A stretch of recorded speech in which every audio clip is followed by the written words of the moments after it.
오늘 시편 23편의 말씀은요, 아마 그리스도인들이라면은 교회를 다니면서 성경을 좀 읽으면서요, 와, 이렇게 멋있는 성경의 장이 있는가, 막 거의 외우는 사람들도 굉장히 많이 있습니다.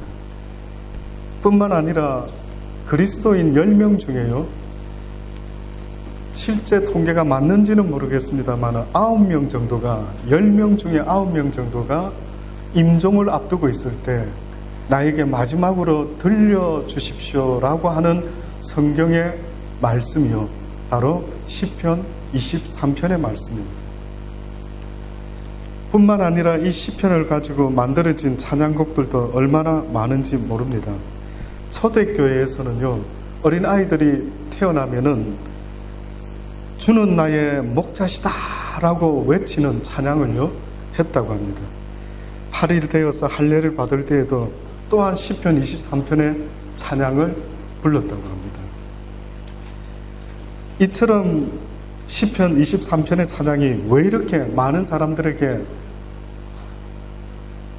와닿는 그런 은혜의 장인가 보니까요, 이 시편 23편은 다윗의 시인데 다윗이 평화로울 때 쓴 시가 아니었던 겁니다.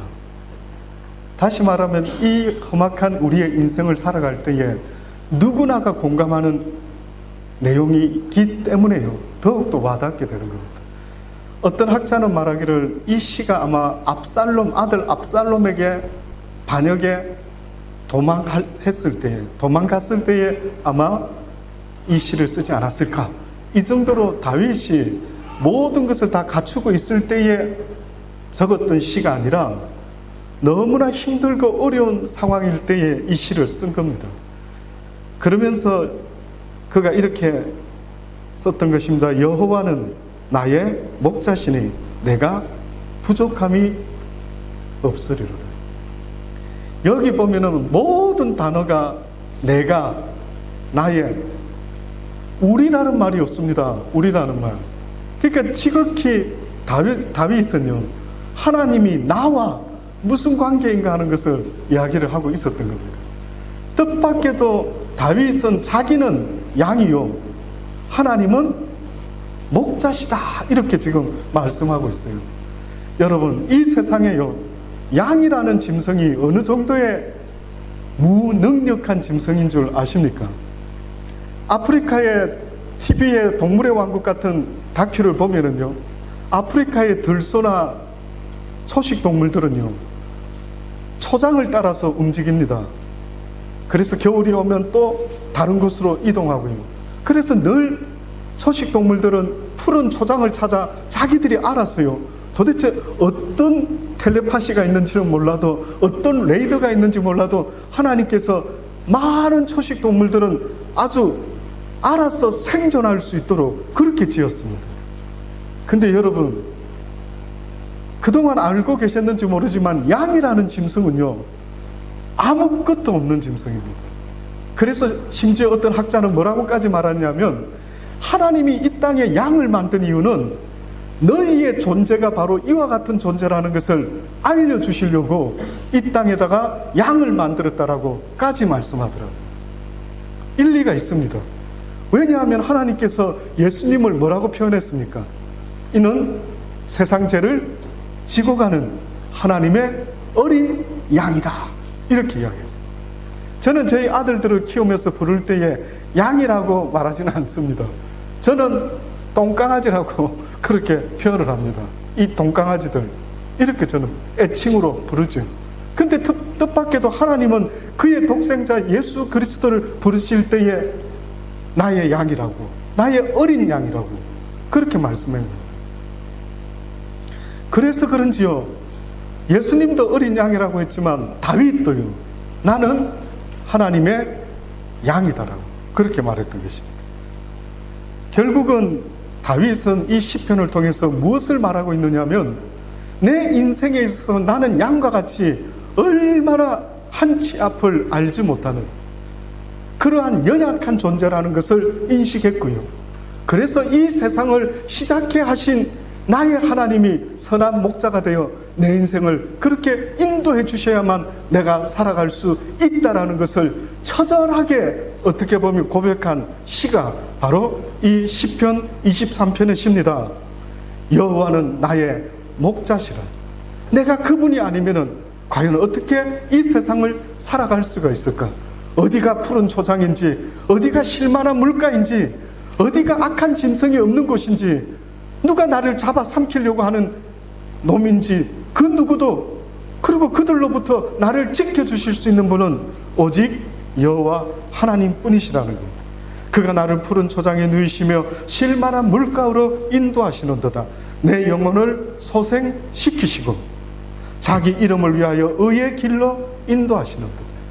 자기 이름을 위해서 이기적인 모습처럼 얼핏 읽으면 들리지만 실제 이 의미는요, 자기 이름을 위해서가 아니라 우리를 위하여 자신의 그 의로우심을 가지고 우리를 인도해 주시겠다라는 뜻입니다. 내가 사망의 엄침한 골짜기로 다닐지라도 해를 두려워하지 않을 것은 주께서 나와 함께 하심이라. 주의 지팡이와 막대기가 나를 안위하시나이다. 당시에 목자들이 지팡이와 막대기 두 개를 들고 다녔어요. 막대기는요, 악한 짐승이 오면은 때려 잡는 데 쓰는 것이 막대기입니다. 지팡이는요, 혹시 보셨습니까? 양치는 유대인들의 그 팔레스타인 지역의 사람들의 지팡이 이렇게 휘어져 있죠. 끄트머리가 덩굴도 해치기도 하고요, 양이 어디 떨어지면은 땡겨서 끌어올릴 때에 쓰기 위해서 그런 둥그런 지팡이가 필요했던 겁니다. 그래서 하나님께서는 꼭 목동과 같이 그렇게 지팡이와 막대기로 나를 안위해 주실 것이라. 주께서 내 원수의 목전에서 내게 언젠가 상을 베풀어 주실 것이라. 갑자기 일반적인 이야기인 것 같아 보이지만 갑자기 주께서 내 원수의 목전에서 내게 상을 베풀어 주신다. 언젠가는 주님께서 내 인생을 인도하여 주실 뿐만 아니라 내가 주님 안에서 승리의 삶을 살게 될 것이며 나를 해코지게 하려고 했던 수많은 악한 영들의 앞에서 오히려 나에게 상을 베풀어 주실 날이 있게 될 것이라고 고백하고 있는 것입니다. 나의 평생의 선하심과 인자하심이 정녕 나를 따르리니 내가 여호와의 집에 영원히 거하리로다. 결국은 다윗은 시편 23편을 통해서요, 그의 마지막 정착지를 이야기하는 겁니다. 내 인생을 인도하시는 하나님께서 나를 어디까지 인도하시는가라고 봤더니만 이 세상의 그 어떤 장소가 아니라 하나님의 영원한 나라에까지 나를 인도하여 주시리라 믿어 심지 않고 고백하고 있는 것입니다. 양의 특징 중에요, 어떤 목사님이 팔레스타인 지역의 목동들하고 도대체 성경에 하나님께서는 누누이 자신을 선한 목자라고 이야기하시는데 그 미닝을 좀 더 느끼고 싶어서요, 어느 목사님이 팔레스타인 지역에서 목동들과 생활했던 적이 있었답니다. 근데 어느 날 비가 갑자기 확 쏟아지니까 온 흩어져 있는 목동들이 각자의 자기의 양의 무리를 데리고요, 그 당시 때 그곳에 하나밖에 없는 어느 동굴로 피난을 들어왔답니다. 온 들판에 있었던 목동들이 자신들의 양을 데리고 다 들어온 거예요. 그러니까 이 한국 목사님이요, 좀 의아스러웠던 겁니다. 이거 어떻게 하지? 나중에 비가 그치고 나갈 때에 각각의 양들이 다 섞여버렸으니 이 뉘양이 뉘지 것이고 어떻게 알 수가 있을까? 순간적으로 궁금했답니다.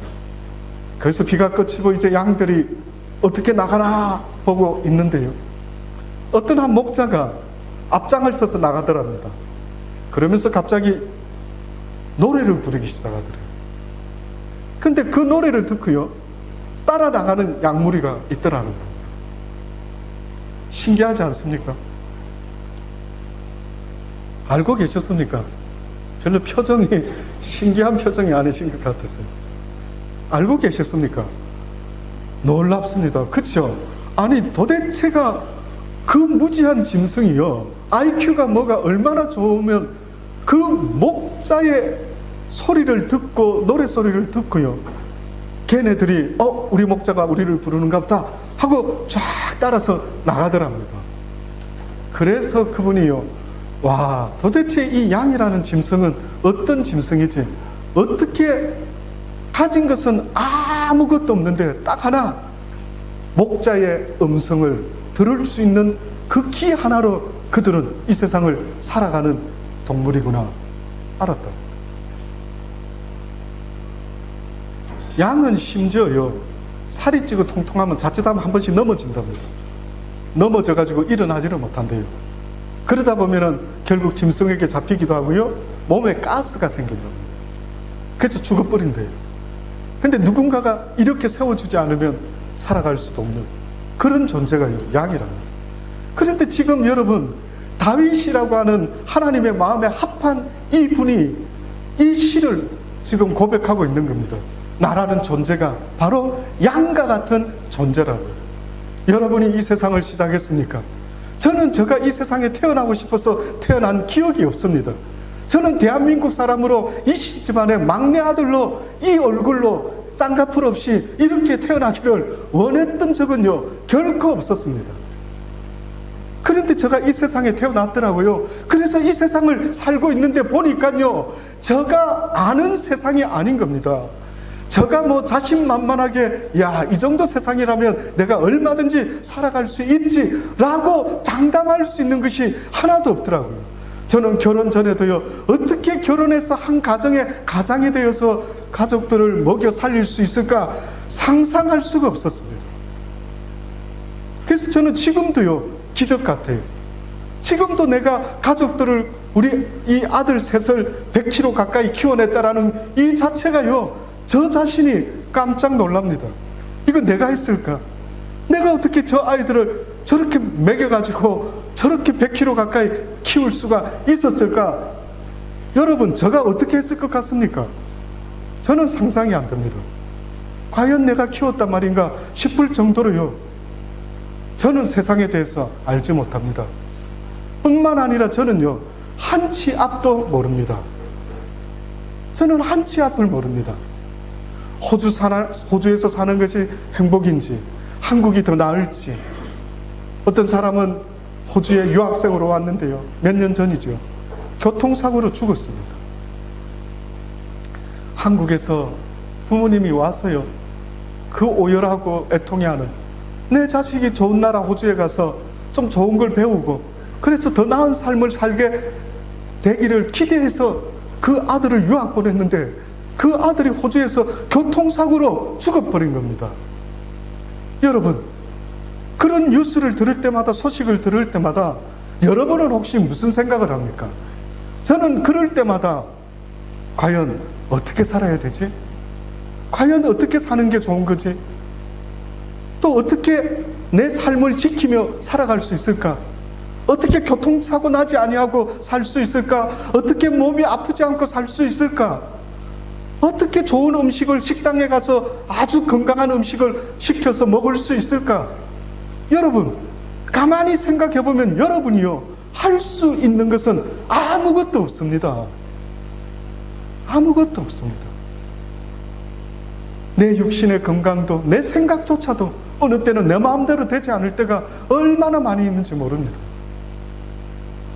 그래서 저는요, 이 다윗의 고백이 어찌 그리 저 가슴에 동일하게 와닿는지 이루 말할 수가 없습니다. 그래서 저도 한때 이 시편 23편을 얼마나 열심히 외웠는지 모릅니다. 사랑하는 여러분, 혹시나 여러분의 삶 속에 외우는 성경 구절이 저는 하나도 없는데요, 그렇습니까? 하나 추천해 드리기 원합니다. 시편 23편의 성경 구절을요, 내가 교회는 많이 오래 다녔지만 혹은 잘 안 다녔지만 성경은 많이 모르지만 그러나 내가 외우고 있는 성경장이 있다라고 한다면요, 이 시편 23편이 여러분의 것이 되기를 바랍니다. 여호와는 나의 목자입니다. 내가 부족함이 없으리로다라는 이 말은요, 현재는 내가 부족할 줄 모르지만 현재는 이 세상의 삶 속에서는 늘 채워지지 않는 그 나의 욕망 때문에 이 세상에서 느껴지는 것은 늘 부족한지 모르겠지만, 그러나 여호와 하나님은 나에게 조금도 부족함이 없을 것이라 믿어 의심치 않는 자신의 믿음의 고백입니다.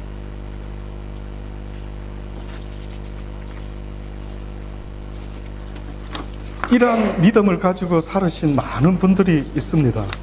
그 중에 저는요, 조지 밀러라고 하는 목사님을 그 고백을 듣고 얼마나 감동적이었는지 모릅니다. 혹시 여러분 조지 밀러라고 하는 분의 이름을 들어보신 적이 있습니까? 이분은 여호와는 나의 목자시니 라고 하는 고백의 산 증인으로 살으신 분이다 라고 말해도요, 이의가 없는 분입니다. 그분이 하나님만을 믿고 고아들을 2,000명 이상의 고아들을요 먹여 살렸다. 얼마나 많은 돈이 들었겠습니까? 근데 그분은 기도만 했답니다. 여호와는 나의 목자시니 내게 부족함이 없으리라. 기도만 했답니다. 그래서 어느 선교단체에서요, 목사님, 우리가 당신을 돕고 싶은데 혹시 필요한 게 있으면, 또 얼마나 무엇을 또 사드릴 수 있는 것이 있다면은, 필요한 것이 있다면은 말씀해 보십시오 라고 이렇게 물어봤답니다. 그때 조지 밀러 목사님이요 뭐라고 대답을 했느냐면, 그것을 왜 내게 묻습니까?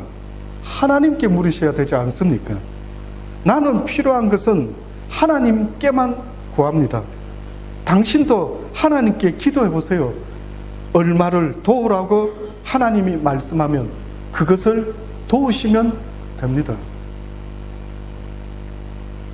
와, 모든 것은 우리 목자인 주님께서 하시지 않겠느냐라는 거죠.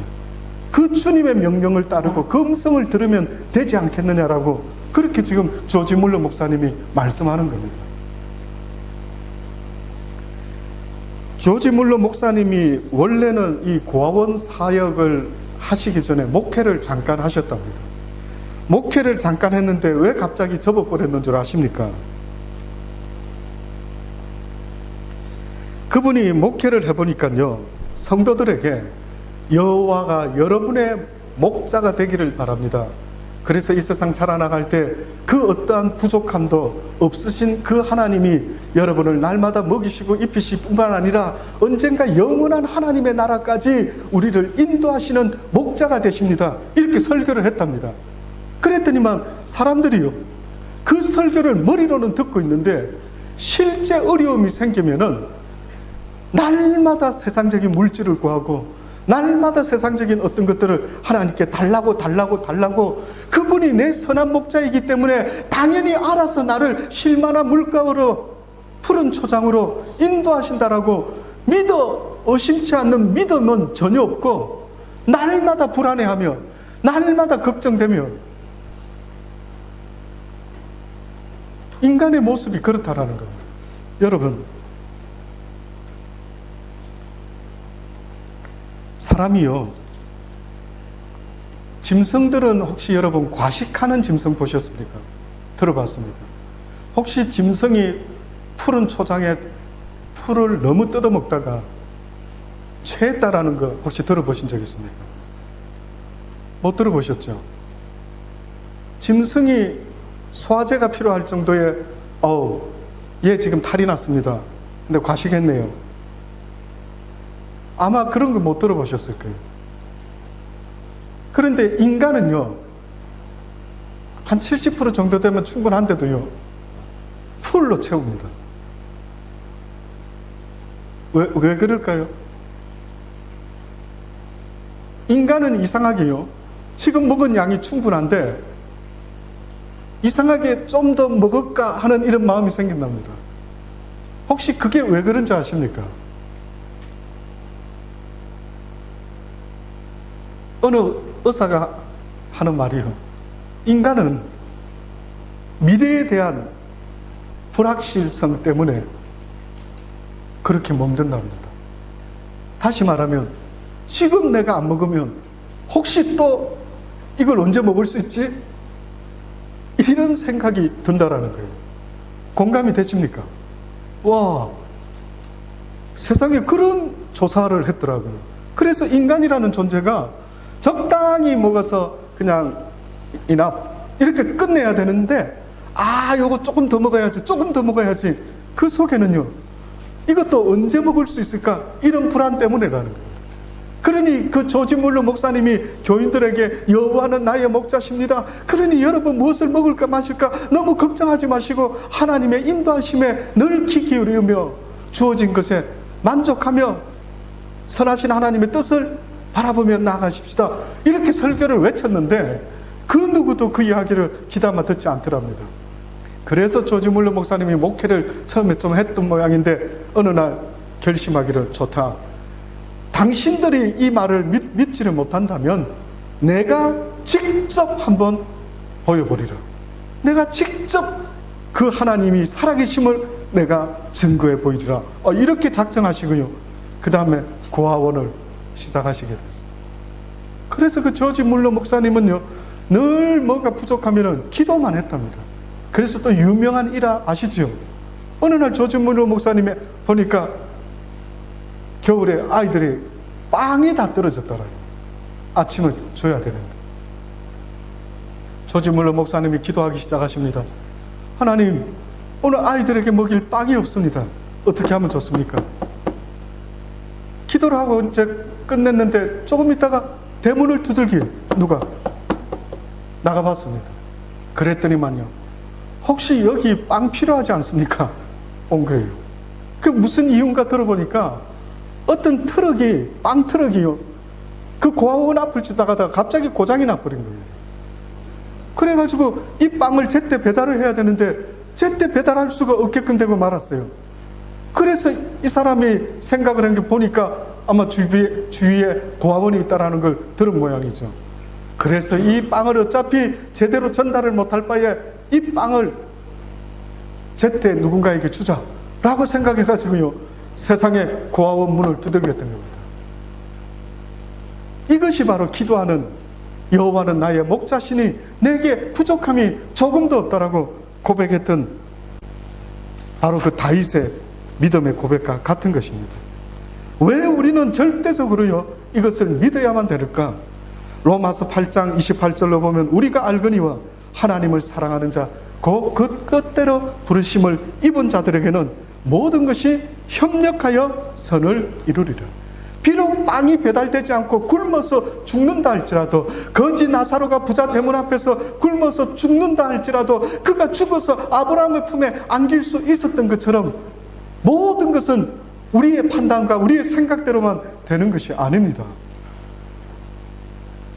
예수님을 믿는다라는 것은요, 바로 이러한 전적인 신뢰와 믿음이 전제되어야만 되는 것입니다. 심지어 예수님도 분명히 말씀하셨죠. 요한복음 10장 7절로부터 예수께서 다시 이르시되 내가 진실로 진실로 너희들에게 말하느니 나는 양의 문이다. 나는 늑대의 문이 아니라 나 예수는 양들이 들어오고 나갈 수 있는 문이다. 나보다 먼저 온 자는 다 절도요 강도니 양들이 듣지 아니하였다. 결단코 내 양들은 다른 소리를 듣지 않는다. 오직 내 양은 내 소리만 듣게 되어 있다. 내가 문이니 누구든지 나를 말미암아 들어가면 구원을 얻고 또는 들어가며 나오며 꼴을 얻으리라. 도적이 오는 것은 도적질하고 죽이고 멸망시키는 것뿐이나 내가 온 것은 양으로 생명을 얻게 하고 더 풍성하게 얻게 하려 함이라. 나는 선한 목자라. 선한 목자는 양들을 위하여 목숨을 버리거니와 싹구는 목자도 아니요 양도 제 양이 아니라 이리가 오는 것을 보면 양을 버리고 달아간다.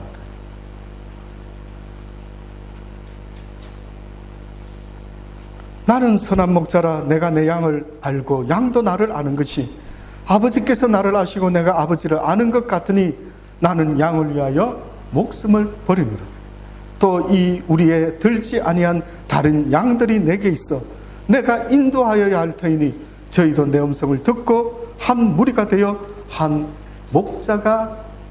목자에게 있으리라.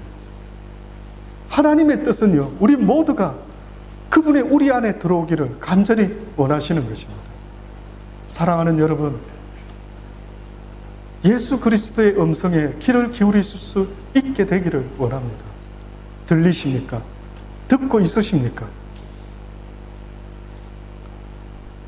2017년도에는 혹시나 내가 하나님의 소리를 왜 잘 듣고 있지 못하는지, 양이 이렇게 목자의 음성에요, 예민한 짐승인데도 불구하고 목자의 음성까지 제끼는 경우가 있습니다. 놀랍죠? 목자의 음성도 듣지 않는 경우가 있습니다. 어떤 분이 이스라엘의 그 목동에게 어떤 이야기를 간증을 들었답니다. 양들은 당연히 목자의 음성을 잘 듣는 걸로 알고 있었는데 이 간증은 달랐습니다.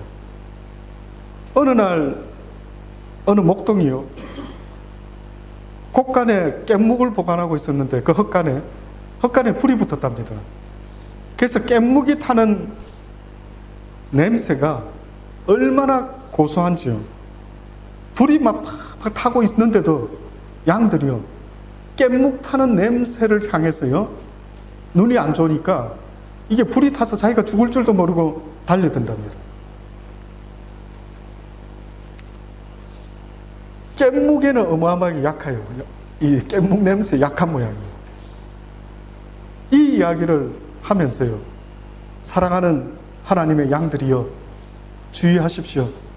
혹시 여러분이 하나님의 음성을 듣지 못하고 있는 것이 혹시나 이 세상에 뭔가 향긋한 깻묵 냄새가 나고 있는 것은 없는지 한번 돌아보라고 합니다.